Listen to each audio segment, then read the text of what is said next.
Em 20 anos de evangelista e pastor, muitas coisas, porém nunca vi um justo mendigar o pão, nem a sua descendência passar necessidade. Deus nem sempre nos dá o que queremos, mas o suficiente para sermos gratos. Nesta manhã aprenderemos sobre o 12º degrau do discipulado. Quando falamos de discipulado, estamos falando do alunato, da escola de Cristo, né? Estamos falando dos discípulos, marcas que todos devemos ter, com mais evidência ou menor evidência, devemos buscar este equilíbrio em nossas vidas, como metas, objetivos. E nesta manhã falaremos sobre a mordomia cristã. A Bíblia e os bens. Vamos orar? Curve a sua fronte. Ó Deus amado, em nome de Jesus, fala conosco nesta manhã, nos instrua na Tua palavra, alegra-nos, ó Deus, em ouvir a Tua voz, tão preciosa para mudar a nossa história e a de nossa família e descendência. Em nome de Jesus te louvamos, agradecidos por tudo. Amém. Meu amigo, minha irmã, será que existe algo pior do que não ser dizimista e ofertante? Sim. Tentar, por si só, administrar os dízimos e as ofertas. Veja bem, você e eu tentarmos administrar os dízimos e ofertas que pertencem a Deus é pior do que você não ser um dizimista e um ofertante. O que já demonstraria muita ingratidão, não sermos alguém que entende o que o Senhor fez conosco e por tributo devolvemos com ações de graças as bênçãos que Ele já nos acrescentou.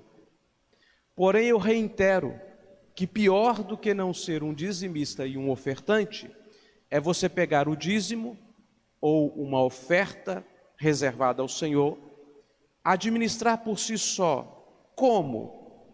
Indo a uma instituição de caridade e entregando aquele valor, ou pagando a conta de luz de alguém, dando a cesta básica para outrem. Boas ações, não posso questionar o valor dessas ações. Mas o problema disso tudo é que quando fazemos isto, estamos roubando a glória do Senhor, fazendo beneficiamentos com dinheiro que não nos pertence e ficando com a glória daquela ação. Eu me lembro, a título de exemplo, que no seminário nós estávamos passando muitas dificuldades, e nossos amigos seminaristas também, mas sempre tem algum que passa mais aperto do que o outro. Um amigo precisava pagar uma conta de luz, e esta conta de luz, se não fosse paga, iria cortar ali a energia elétrica dele. Então ele me procurou. Naquela ocasião eu já era pastor ali em Belo Horizonte, e eu não tinha o recurso, mas eu tinha um recurso separado para o dízimo e oferta. Então eu peguei desse recurso do dízimo, entreguei o dinheiro para ele, e ele falou assim: ô Tchai, muito obrigado pelo que você está fazendo por mim. Eu falei: repá, não estou fazendo nada por você, esse dinheiro não é meu, esse dinheiro não me pertence, eu estou te ajudando com aquilo que não é meu, e eu vou ter que repor esse dinheiro mais à frente. Entendeu o que eu estou dizendo? Quando você e eu pegamos dízimos e ofertas para fazer beneficências, nós estamos usando o dinheiro de outro para sermos elogiados sem que merecêssemos. Parece, irmãos, uma coisa mínima, mas é o máximo. Porque o mínimo sempre será o mínimo, mas ser fiel sempre será o máximo. E o Senhor nos chama a darmos bons exemplos, nos chama a sermos modelos e mais seriamente afirma que Ele não divide a glória dEle com ninguém. Então, se você não é um dizimista e um ofertante, sinto muito. Se você tenta administrar esses recursos para ser elogiado pelos homens, você está se dando mal. E Deus vai te cobrar caramente isto. Muitas vezes vi grandes empresários sucumbirem-se por causa disto. Eles estavam num momento bem especial da vida deles e começaram então a achar que podiam fazer as beneficências. Fizeram. E eu lamentei muito depois de ver como eles foram duramente disciplinados por Deus. Nesta manhã, queridos, eu estou apenas pegando em sua mão, as Escrituras estão pegando em nossas mãos para nos conduzirem ao ensinamento, ao que diz a Bíblia sobre este assunto, a nos levar a compreender estes aspectos da vida cristã. A palavra mordomia quer dizer majordomo, o maior senhor, né? Você é capaz de administrar tudo que Deus coloca nas suas mãos, sabendo que não te pertence, é dele, mas você cuidará como se fosse seu. Olha bem o que diz o texto de Mateus capítulo 6, versículo 24. Disse Jesus: ninguém pode servir a dois senhores, porque ou há de aborrecer-se de um e amar a outro, ou se devotará a um e desprezará ao outro. Não podeis servir a Deus e às riquezas. Mateus 6, 24. Também em Mateus 13, 22 diz: os cuidados do mundo e a fascinação das riquezas sufocam a palavra e fica infrutífera no coração daquele que a recebe. Mateus 10, 24. Quão difícil é para os que confiam nas riquezas entrar no reino de Deus. 3 textos claros. O dinheiro é uma bênção. Se somos pobres ou somos ricos, diz a Bíblia que Deus fez um e fez o outro. É bênção de Deus em todos os aspectos. Porém, devemos ter maturidade. O dinheiro deverá estar à nossa disposição, estar sob o nosso jugo. Ele deverá servir aos nossos propósitos. Porém, há um grande risco de repente, nos tornarmos escravos daquele dinheiro, escravos de tudo que temos. Vi um testemunho de um pastor, que no gabinete dele entrou um homem que ficou muito rico, era membro na sua igreja, e Deus o abençoou, e aquele homem ficou muito rico. E ele foi questionar com o pastor: pastor, estou aqui para dizer para o senhor que Deus me prosperou, como o senhor tem visto, e que eu não posso dizimar nesta igreja adequadamente, porque vai gerar um constrangimento no grupo, é um grupo simples, e os meus recursos vão destoar, então eu vou dar parte disto e para evitar qualquer constrangimento, porque agora eu tenho muita dificuldade de entregar o dízimo de acordo com o que o Senhor tem me abençoado. E o pastor: calma, eu vou resolver o seu problema, fica tranquilo, respira fundo, pega na minha mão, vamos orar. Senhor, tira os bens que o Senhor acrescentou à vida deste homem, está atrapalhando ele, que ele volte a ser alguém com poucos recursos, para que ele consiga então ser fiel ao Senhor em gratidão e alegria. O homem arregalou os olhos e falou assim: não pastor, pode ficar tranquilo, não Deus, não vou dizer amém nessa oração não.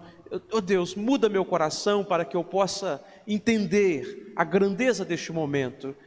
Já que ele tinha dificuldade, seria resolvida essa dificuldade, mas ele não falou amém a esta oração. Você falaria? Eu não falaria. Eu prefiro que Deus mude o meu coração e me ajude a ser útil com as coisas que Ele colocou na minha vida, do que me tire tudo isto, para que eu aprenda a ter um coração mais servil. Queridos, não podemos servir o dinheiro deve ser nosso servo. É difícil, é necessário uma graça especial, porque a tendência é que Mamon, o Deus das riquezas, comece a ser cultuado, adorado em nosso coração. Nós, irmãos, somos facilmente dominados por tudo, e por isso precisamos da ajuda de Deus, para que não incorramos nesses tristes e fatais riscos, que tiram a nossa alegria, matam a nossa gratidão. Os cuidados com o mundo e a fascinação realmente sufocam a gente. Quantas pessoas frequentes à igreja que prosperaram já não têm mais tempo para vir aqui? Quantos jovens passaram no vestibular, eram envolvidos com a vida da igreja, agora estão entregues às programações da faculdade e não são mais assíduos ao culto, aos trabalhos? Quantas pessoas que viviam na presença de Deus em oração, suplicando bênçãos, rogando que portas se abrissem, e agora não buscam mais a face de Deus, porque a sua conta bancária lhe dá uma falsa segurança. Como diz o reverendo Hernandes, essas pessoas são tão pobres e tão pobres, que a única coisa que elas têm é dinheiro. Veja bem o risco que corremos ao permitir que a nossa alegria da salvação seja sufocada pelos cuidados e pelas riquezas deste mundo, pelas fascinações. Quantos pastores tropeçaram atrás disto? Quantos líderes, homens de Deus consagrados, agora só falam deste assunto? Estão sempre pensando uma estratégia para arrancar dinheiro da sua membresia. Estão inventando crendices, estão inventando patuás, estão inventando fórmulas mágicas e místicas que nada tem a ver com o evangelho, para iludir aqueles irmãos sinceros que vão ali buscar alguma bênção e são roubados. Ah, queridos, que perigo é quando começamos a viver em função deste Deus que não ama ninguém. O dinheiro não ama ninguém.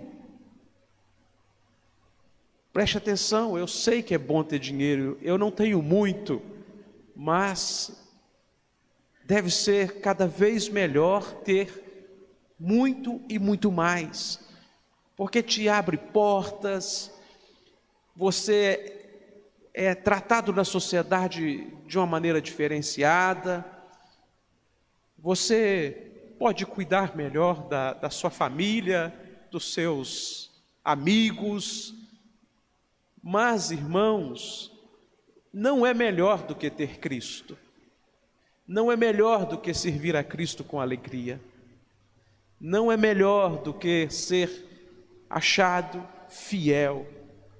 Não é melhor do que ter contentamento, satisfação, paz, cabeça tranquila, coração leve. Não é melhor do que você ter a consciência de que os recursos que você tem devolvido ao Senhor estão sendo usados para transformar a humanidade. É muito bom ter dinheiro, mas é melhor ainda ser mordomo desse dinheiro para a glória de Cristo. Um dos homens mais ricos que tive a oportunidade de conhecer, e o maior dizimista que conheci até hoje, você não o conhece se você encontrá-lo. Tão simples que é. E embora fosse um dizimista diferenciado, nunca vi ele exigindo nada na igreja. Não, nunca reivindicou sequer a mudança do horário de um trabalho para favorecê-lo. Mesmo que ele não concordasse, ele nunca usou dessa força financeira para mudar a situação. E ele me falou algo que eu custei perceber. Ele me disse que ele era mais rico do que Abraão. Aí eu no meu coração falei assim, como pode tanta arrogância num ancião tão experiente? E eu não deixei barato, falei assim, como assim, meu irmão? O senhor é mais rico do que Abraão? Aí ele falou assim, pastor, eu vi os meus bisnetos, pastor. Eu posso conviver com os meus netos. Você quer riqueza maior do que esta? Aí eu falei, meu irmão, me perdoa, porque eu entendi tudo errado. E aí eu perguntei, como é que o senhor aprendeu a ser tão zeloso assim nessas questões? E ele me disse que quando ele era criança, ele participava de uma festa evangélica, e nessa festa evangélica a tia lhe ensinara a dizimar tudo que ele tivesse. E ele então começou a dizimar ovo, e ele desejava que as galinhas que ele possuía tivesse uma produção maior para que ele pudesse ofertar mais. E ele disse que o sonho dele era ofertar um cabrito para a igreja. E quando ele me falou isso, ele disse assim, pastor, o senhor sabe que eu sou dono de muitas terras, e eu vou dizer para o senhor que se as minhas lavouras de café não produzir, eu vendo a minha terra para manter o meu zelo e cuidado nesta área. E o senhor sabe que eu tenho também criação de gado. E naquele dia, pastor, eu queria doar um cabrito.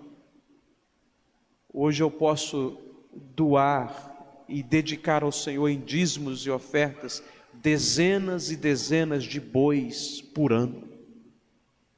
Não me falou para se exibir.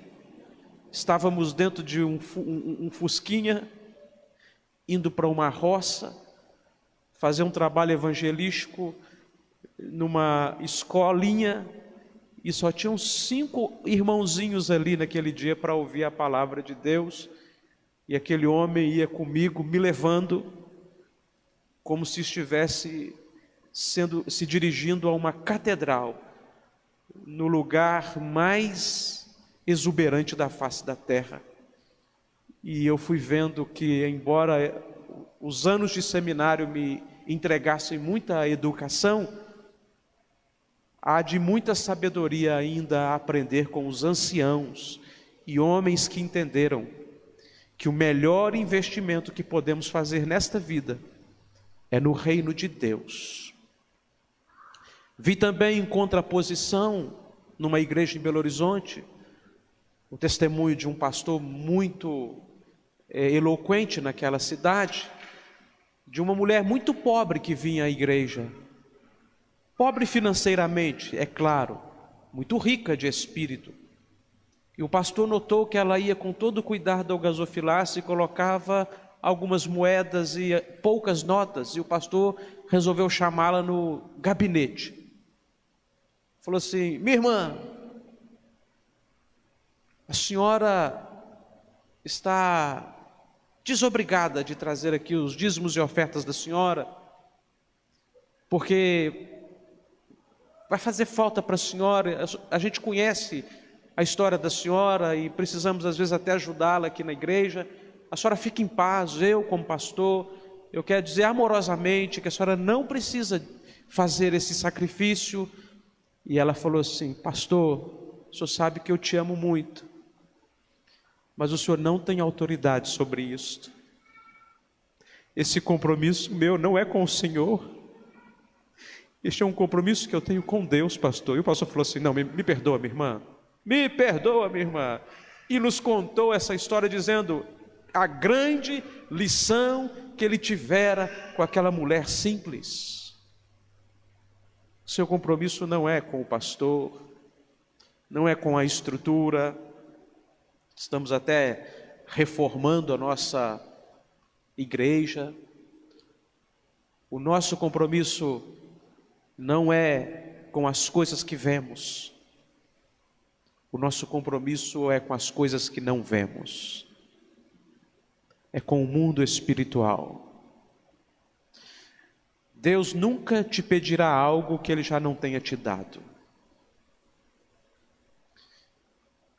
Disse o Senhor no episódio do filho pródigo, ou do jovem rico, melhor dizendo, da impossibilidade de um rico entrar no reino dos céus. Se é impossível para um rico, é também impossível para o pobre. Era a lógica daquele texto, porque tanto o pobre quanto o rico não podiam dar tudo o que têm de si mesmos. O texto foi escrito para que nós entendêssemos que a única chance de entrarmos no reino de Deus é pelas impossibilidades realizadas na cruz, pela graça de Deus. Aquele jovem, é pedido dele tudo que ele tem e ele não suporta tamanho teste. Eu também não suportaria que todo mês eu tivesse que dar todo o sustento ali e tudo que eu recebo. Embora mesmo assim eu já tenha condenado esse jovem rico 1 milhão de vezes. Mas eu me dou conta que porventura eu seja 10 vezes pior do que esse jovem rico. Porque dele foi requerido 100% e de mim apenas 10%. E às vezes eu fico tremendo diante de um teste tão possível. Você já pensou nisto? Que Deus não tenha te pedido nada que Ele não tenha te dado antes? Dízimos e ofertas são manifestações de culto e gratidão. E precisamos entender o que os discípulos afirmaram: Senhor, então ninguém vai entrar no reino dos céus. Porque os discípulos sabiam o que você também suspeita, olhando assim, em passant, que as pessoas mais abençoadas de uma sociedade é aquelas que são ricas. Isso é cultural, todos têm essa sensação, e por isso os discípulos disseram: então ninguém será salvo. E Jesus falou: o que é impossível a vocês é totalmente possível ao meu Pai, totalmente possível a Deus. Abençoado então são aqueles que são governados pelo senhorio de Cristo, aqueles que entenderam que a alma generosa prosperará e que nem toda prosperidade é dinheiro. Quer saber como é o meu coração? Olha para mim. Muitas pessoas imaginam que que estas palavras estão endereçadas apenas aos ricos e se esquecem de que Deus não faz acepção de pessoas. Atos 10, 34. Com justiça, Deus aplica o mesmo critério para medir a fidelidade do rico e a fidelidade do pobre. 10% será santo ao Senhor. Levíticos 27, 32. Não que Deus precise de alguma coisa, pois Ele é dono de tudo. Isso é para que se revele a espiritualidade do adorador. Quer saber como é o coração do cristão? Então mexa no bolso dele, pois fidelidade tem a ver com fé, e só se é possível ser fiel àquilo que realmente se crê. O que fazemos define quem somos por dentro.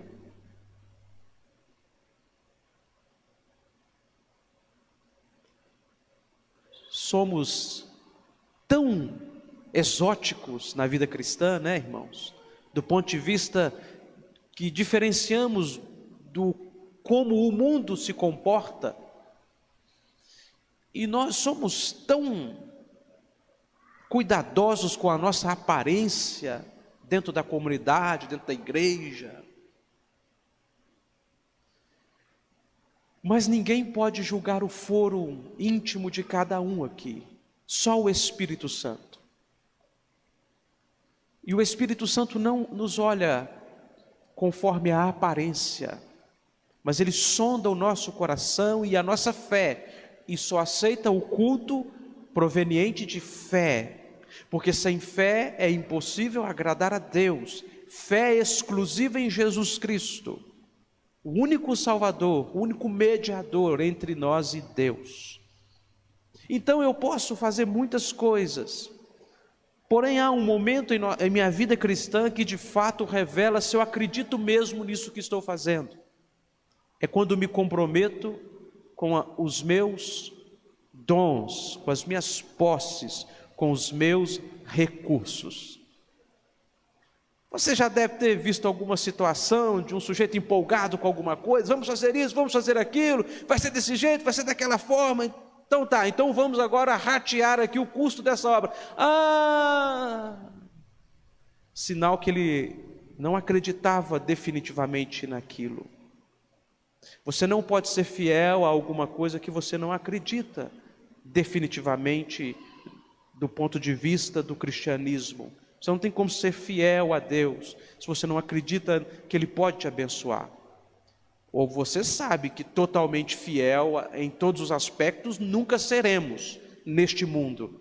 Porém Deus permanece fiel a nós.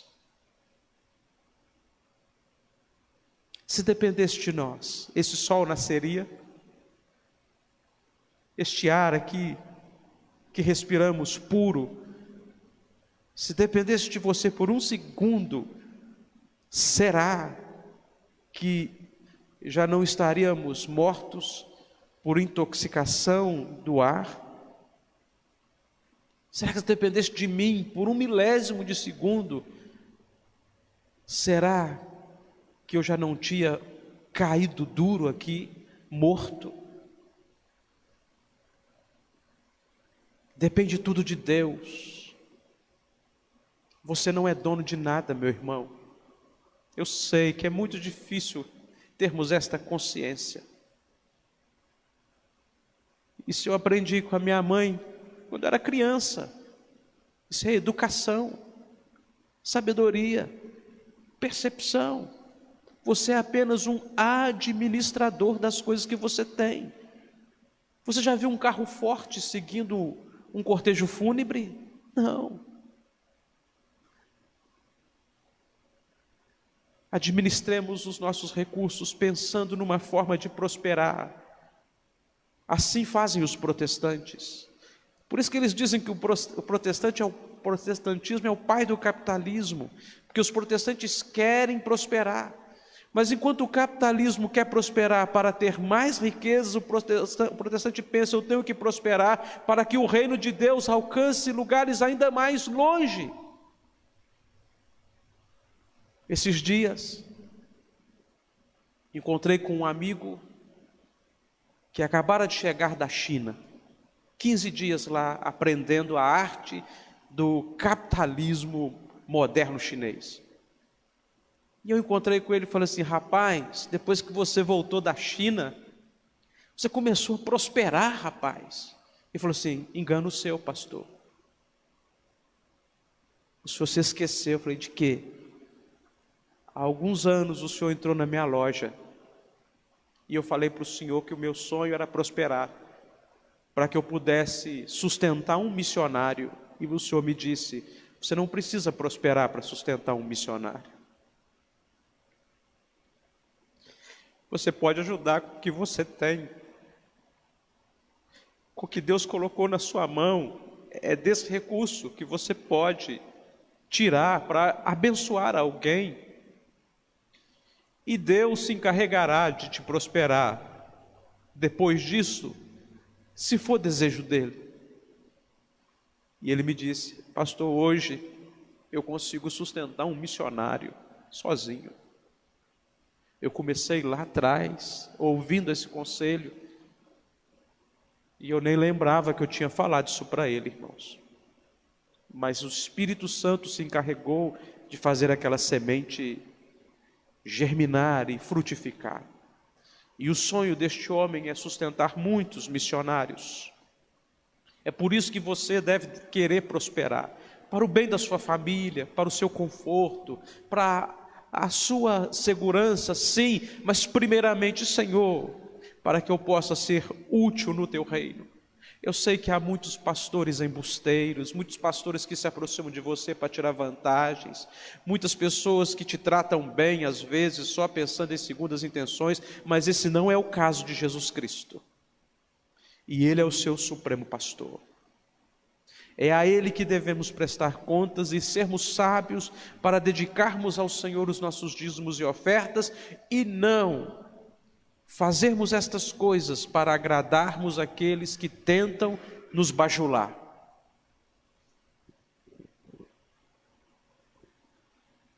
Está escrito no Salmo 24:1: ao Senhor pertence a terra e tudo o que nela se contém, o mundo e os que nele habitam. Responda: quem é o dono de tudo o que há? Você sabe muito bem qual é a resposta. Deus é o Senhor de tudo o que há, de tudo o que temos. Em Ageu, no capítulo 2, no versículo 8, diz: minha é a prata, meu é o ouro, diz o Senhor dos exércitos. Agora responda: se Deus é tão rico, dono da prata e do ouro, o que Ele requer de nós, então,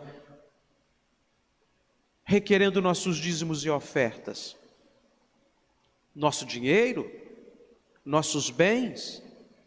Ou nossos corações?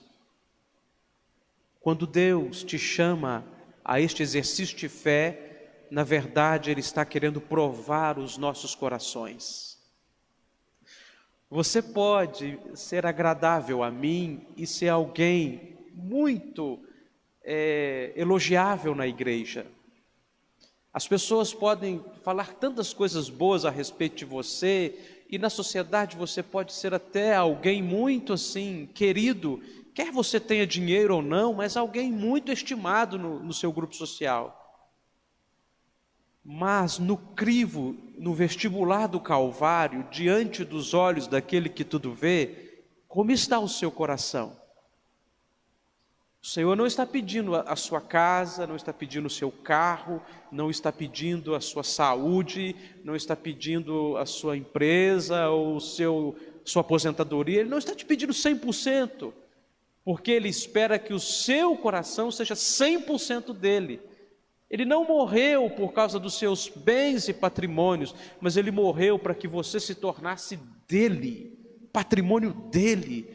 E se Deus tem você, é porque Ele tem o seu coração. E quem for o Senhor do seu coração é dono de tudo que você tem. É isso que o Senhor requer de nós. Deus quer mostrar para nós mesmos quem somos, irmãos, porque Ele já sabe. Deus quer mostrar para você e para mim que nós não somos tão bons quanto dizem a respeito de nós. Deus quer mostrar para nós que estamos engatinhando na nossa espiritualidade cristã e tem muito a ser melhorado em nós.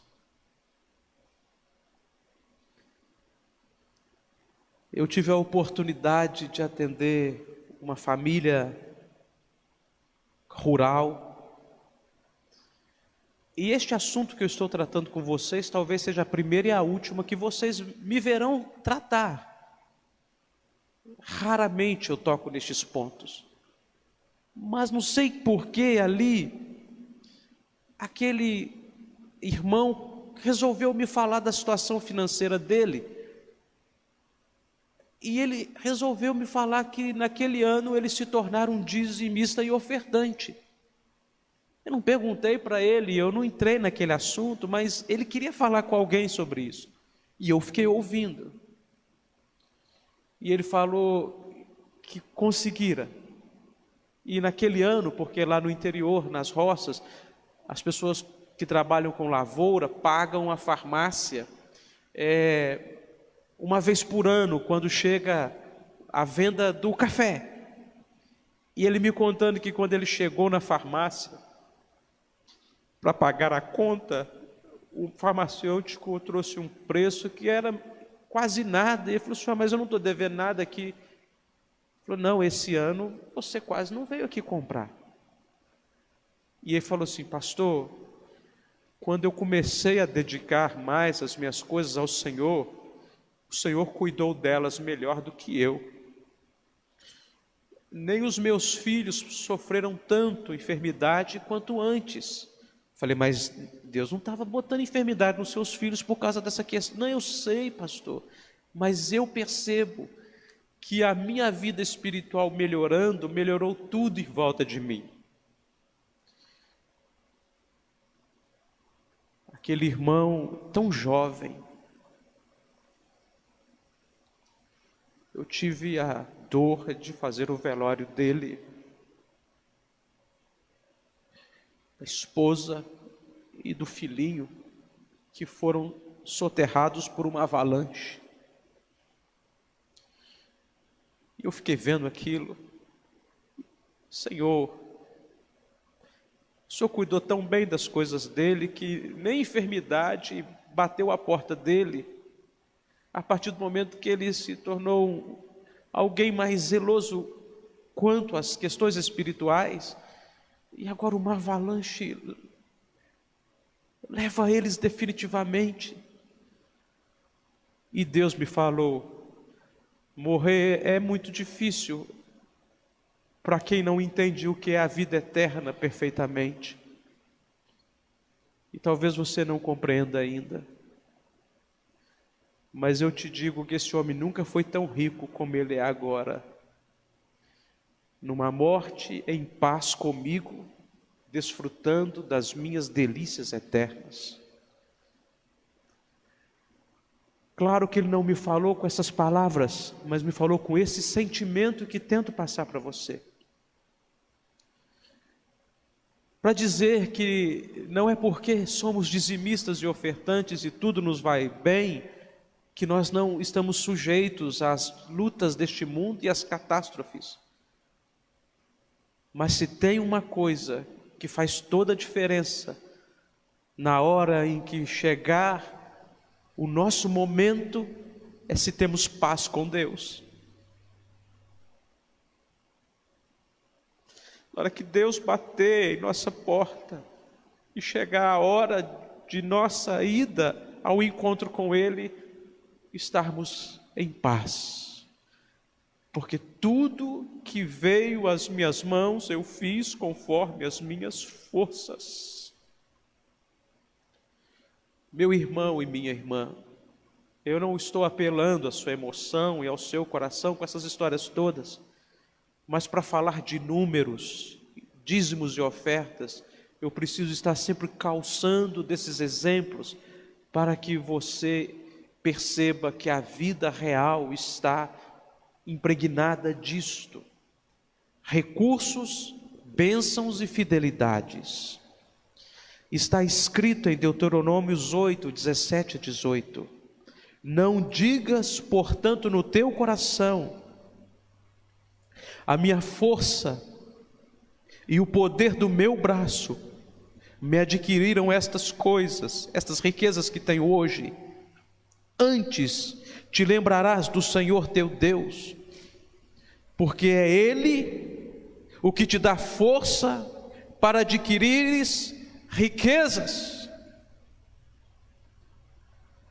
Graças a quem obtemos nossos bens e recursos? A nós mesmos. Há uma questão de sorte ou a Deus? E você sabe que é Deus, ainda que seja um ímpio, é Deus quem lhe está prosperando. E Deus cobrará de cada um de nós, conforme aquilo que Ele nos deu. A quem muito é dado, muito será cobrado. E não estamos falando de dinheiro aqui, estamos falando de conhecimento. Aqui nesta cidade eu tive a oportunidade de sentar com um grande empresário, um homem admirável, e ele me contando do dia em que Deus permitiu que ele perdesse o grande salário que ele possuía numa empresa multinacional, e como a vida daquele homem entrou numa espiral de dor, e o quanto ele teve que lutar com as finanças, e os recursos já não davam para fechar as contas do mês. Deus abençoa a sua esposa, permitindo que a sua esposa passasse num concurso público para segurar a barra daquela situação.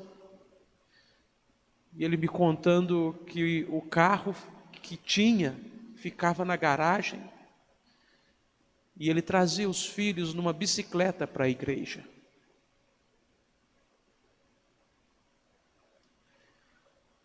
Veja que eu não estou me referindo a estes personagens para falar da perfeição deles, mas do quanto eles foram provados, e o quanto eles se submeteram à mão de Deus, e o quanto Deus transformou aquelas lágrimas em colheitas jubilosas.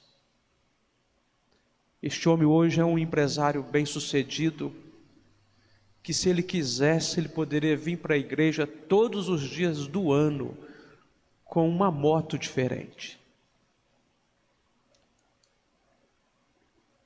Aqui na igreja ele é conhecido, e conto esse testemunho para você que está tão distante,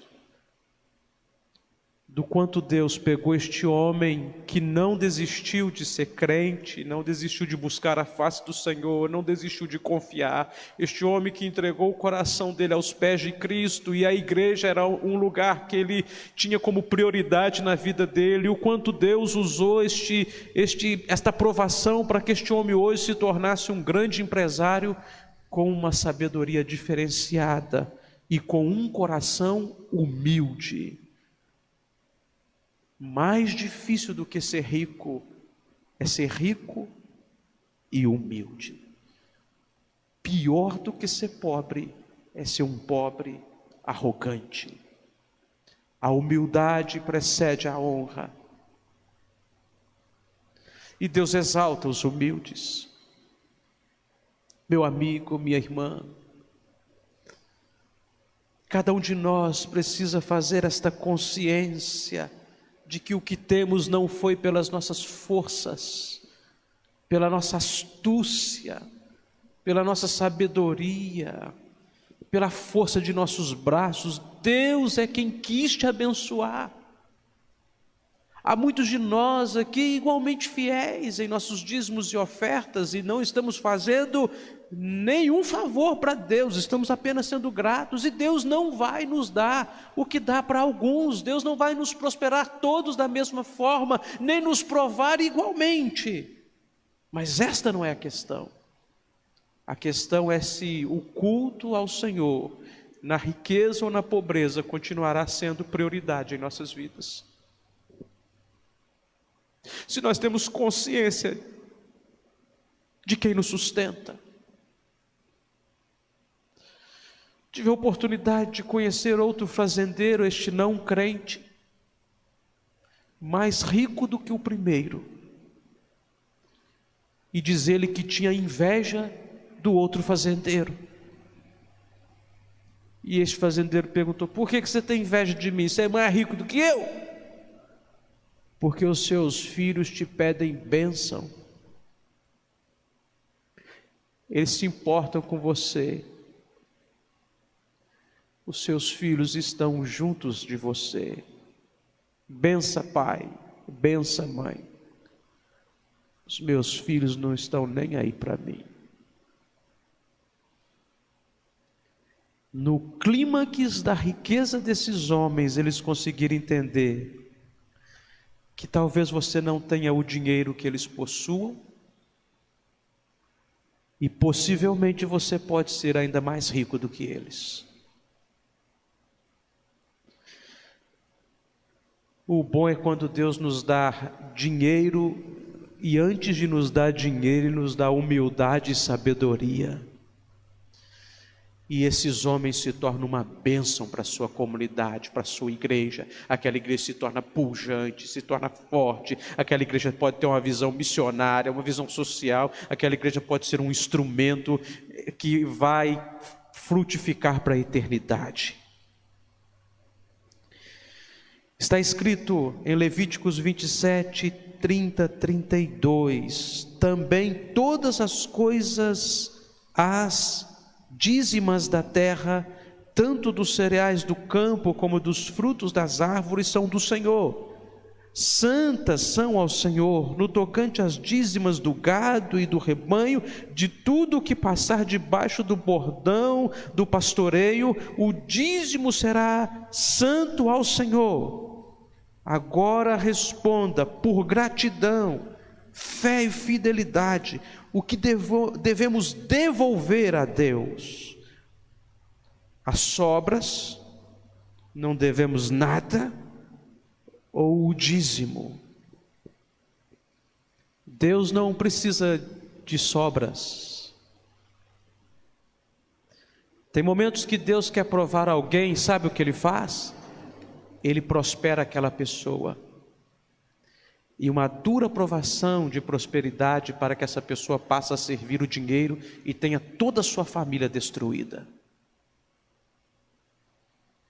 E tem momentos que Deus nos tira para que aprendamos a depender dEle. Você já pensou que bênção seria você ser rico e dependente de Deus ao mesmo tempo? Deus não quer sobras. Deus não quer a nossa opinião quanto a esse respeito. Se você crê nas Escrituras, você obedece às suas requisições. O que Deus quer é 10%. Quer o que é dele. Na igreja presbiteriana, a que eu posso falar, porque sou pastor aqui há 20 anos, os pastores não têm acesso aos dízimos que caem no gasofilácio. Nós só sabemos das finanças da igreja pelo tesoureiro. Porque sempre há uma desculpa para ser infiel, mas nenhuma delas te justificará diante de Deus. Eu não sou dizimista, não sou ofertante, porque aquela igreja não precisa. Você não foi chamado a julgar essa questão, se precisa ou não. Eu não sou fiel, eu não sou dizimista, porque eles não sabem administrar. Você não foi chamado a julgar isto. Eu não sou dizimista, eu não sou fiel, porque Sempre se há um motivo para ser infiel, mas nenhum deles agradará a Deus. Obviamente que ninguém de nós quer ser dizimista e ofertante numa igreja cuja liderança, que é confiada a ela a administração dos recursos, seja leviana. Jamais queremos ver as bênçãos e os recursos financeiros sendo usados de maneira inapropriada, porque pertence ao Senhor. Mas nós não estamos autorizados a julgar esta questão de obediência. Os dízimos são coisas do Antigo Testamento. Pois é, os 10 mandamentos também. Salmo 23, Isaías 53. Perceba que as pessoas querem as bênçãos do Antigo Testamento, mas não querem as obrigações. Veja bem, nós não falamos que o Antigo Testamento caducou. Ele é um livro vivo. Ele foi realizado, cumprido. Caducar é quando alguma coisa se torna obsoleta. O Antigo Testamento será levantado diante de nós no juízo final para julgar-nos. Requisito da lei. E você acha que nós não estamos debaixo da lei? Nós não estamos debaixo da lei para a nossa salvação, porque somos salvos pela graça. Porém, quando somos salvos pela graça, somos tão agradecidos que desejamos cumprir a lei, porque o não cumprimento da lei se chama transgressão, pecado, e nós jamais queremos incorrer nestas questões de desagradar o nosso Deus. Nós não cremos nesta ideia de que o Antigo Testamento caducou e agora estamos na graça. Porventura existiu algum tempo na história da humanidade em que não estivéssemos na graça? Tudo é graça, tudo é favor e benevolência de Deus.